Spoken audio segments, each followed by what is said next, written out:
All right, so I want you guys to buckle up because this is going to be a long story and an adventure that I promise you will not want to miss.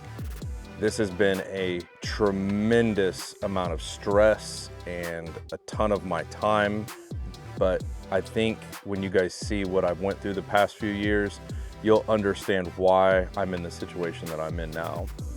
I want to start off this video with just saying that, so you guys understand that for the next probably 100 videos that we're going to be releasing, this is not going to be like our normal content. It's not going to be like anything we've ever done before. This is going to be showing all the new vehicles I have purchased in the past few years.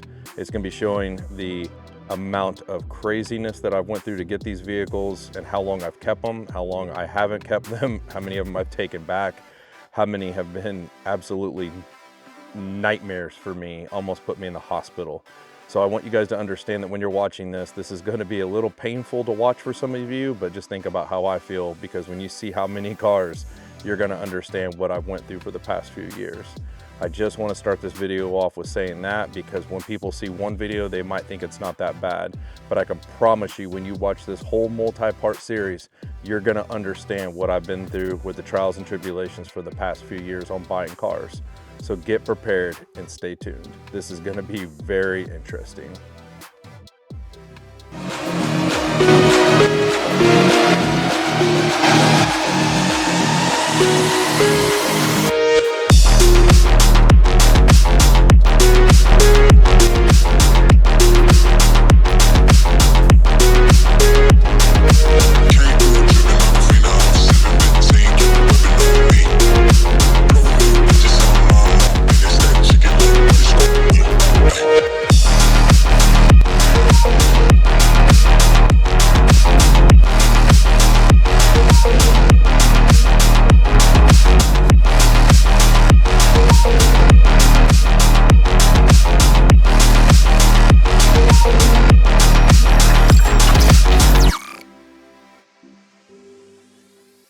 Hey everybody, this is Jeremy from Octane TV. We want to welcome you to this video today by starting off with the first car in this series of all the vehicles that we have purchased. I want to start this off with a small intro to understanding where this is going to come from, since we've stopped so many times on our YouTube channel. I did have a 2018 Ford Focus ST. A lot of people thought it was an RS, but it actually was an ST. I did a lot of RS body styling, wrapped the car, did a ton of suspension, ton of audio. I did a lot of work to this car, and I loved that car very much, but I soon found out that the groups and different demographic of what people drove with the Ford Focus ST, it attracted a younger crowd. It wasn't something of my age group of guys who were over the age of 40. So I kind of did not want to keep that car very long, only because I knew the demographic I was going to attract with that car. And I was right. That's exactly what I attracted. And I loved the car. It just wasn't what I was looking to attract, was 18 to 22-year-old people. I wanted to get something that I could show off my skills for my business and my shop and what I do for a living, and it just did not appeal, especially on YouTube, for that demographic. I wanted to kind of get into the older crowd and guys more my age. So I kept this car for a short amount of time, maybe a year, 2 years tops. I put a lot of money, a lot of time into this car. I'll show you some of the past videos of that. We might go back and reminisce on that car again, but I kind of did, maybe about 20 videos on our past about 3 years ago. You'll see some of those videos pop up on our YouTube, but I'll show you some videos and some pictures while I'm kind of talking about this, of what we were going through. The next car I did trade, well, while I still had the Ford Focus, I wanted to buy something that I could drive instead of tearing that car up at the time. So I went to buy a Subaru WRX, and there's a video of that we will link down in the description below. That was a complete nightmare, and that got all completely fixed. I traded that vehicle in for another vehicle. That one was really bad. That was a very bad situation. That I'm glad that they made it right with me, and I'm really thankful for that. I lost a lot of sleep and was stressed out for a very long time about that car. But after that car, I did some thinking, and I'm like, I don't want to go more towards the tuner car. I think I want to go more towards a V8, get back into something rear-wheel drive V8, something that I really enjoy, and just kind of get away from the 4-cylinder, you know, platform and just go into something different.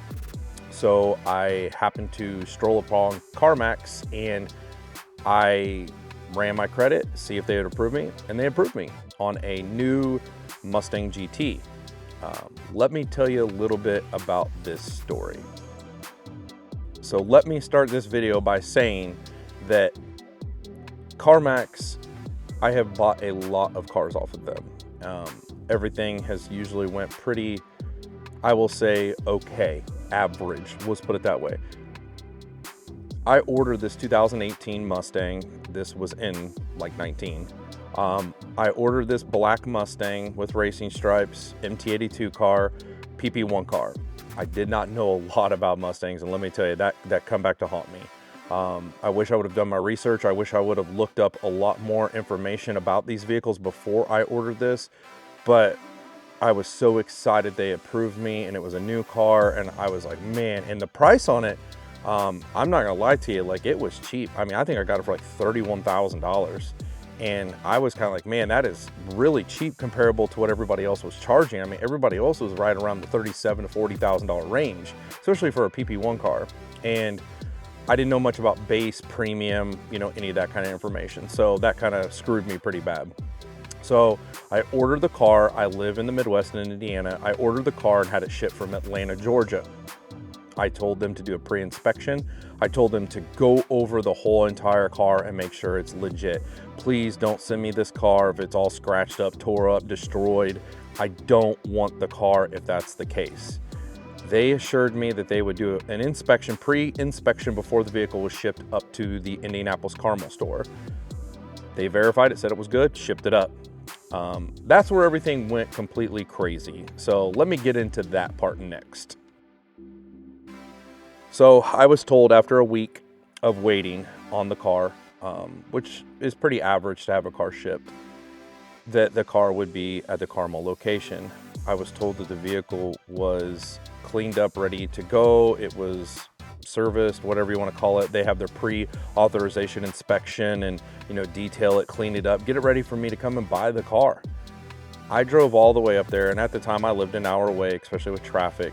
If anybody knows anything about our city, traffic is terrible because of all the construction. I get up there, and I'm not joking with you. I will show you the pictures. It looks like this car had never been washed inside the door jambs, inside the trunk, inside any, I mean, there was so much pollen and dirt inside the jambs of this thing. It maybe the rainwater washed it off. That was it. It was like, you couldn't even tell what color it was underneath the dirt and the pollen. There was so much yellow pollen and dirt underneath it. The racing stripes had been faded completely off. They were destroyed. I asked them to remove those, and they said they felt uncomfortable doing it. Probably about 100 rock chips all over the car, dents everywhere, scratches everywhere, paint blemishes everywhere. But that is not even the worst part. That is actually probably the mildest part that I could probably fix myself or have fixed. Where it gets extremely ugly is I go out to test drive the car, and I get in the car, and the driver's side seat looked like a 500 to 1,000 pound person had been sitting in it, destroyed the whole entire driver's side lumbar support on the seat, where the foam was just completely deteriorated. It was gone. And I was like, what in the world? I mean, this car was new. It had low miles. I mean, I'm like, it was a used car, obviously, but for a new year. I mean, it hadn't even been owned a year. And I get in it, I get down by the cup bezels. I'll show you some pictures and some videos. And everything that was chrome inside the car was completely deteriorated, chipped off. And it was like the plastic underneath the fake chrome. And I'm like, why does this car look so weird? And I started driving, and it drove great. I mean, no issues with the drivability of the car. I love that. And I thought, you know what? I mean, there's some little things about it. I can fix the paint. I'm always going to end up wrapping every car I own anyway, so who cares? So I thought, you know what? These are things that I can fix. I was a little disappointed with the customer service about not cleaning the car. They never cleaned the car. They never washed the car. They never detailed the car. But I looked at it as, I'm getting a good price, whatever. I'll just leave it at that. So I proceeded to buy the car. I got good financing. I got all that gone through. The one great thing about CarMax, and that's why I buy a lot of cars off of them, is they give you a 30-day, 3,000-mile return policy. Thank God for that, let me tell you guys, because I'm gonna tell you right now, when I got this car home, I started to look over the car more in detail. That's when everything was kind of scary for me, because I was so starstruck by buying the car, and you know, I got approved and I'm like, man, this is so awesome, that I didn't look over the car in detail because I expected them to be able to do that. I didn't think that I was gonna have to look over this car and be like, man, there's a whole bunch of stuff wrong with it. I proceeded to open up the trunk. When I opened up the trunk, there was so much pollen inside that trunk. It was like completely, like it blew up yellow into my face.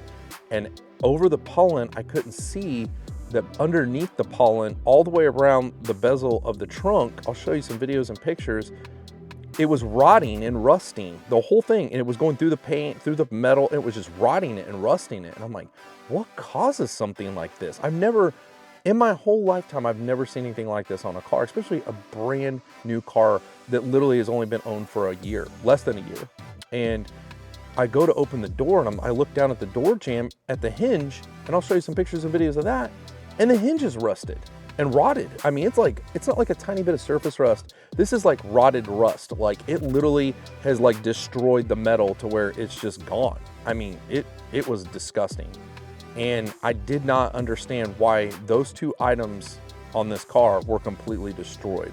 So I took it upon myself to get underneath the car. I looked underneath there. I couldn't see any rust underneath the car or the piping or anything like that. But those two items scared me to death. I popped the hood. There was so much pollen underneath the hood. In the gas door, the pollen was everywhere in the car, along with the dirt, along with the rust.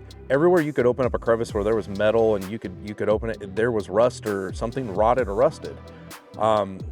I called him immediately. I told him how I felt. I was really upset about the paint scratches, the paint chips, the racing stripes. I mean, I'm buying a new car. I would expect it to be at least somewhat, in my opinion, 80 to 90%. I felt like this car wasn't even a good 60%, especially after I just saw this rust. I mean, this rust just took my A- to B+ car down to a complete D, almost failing car.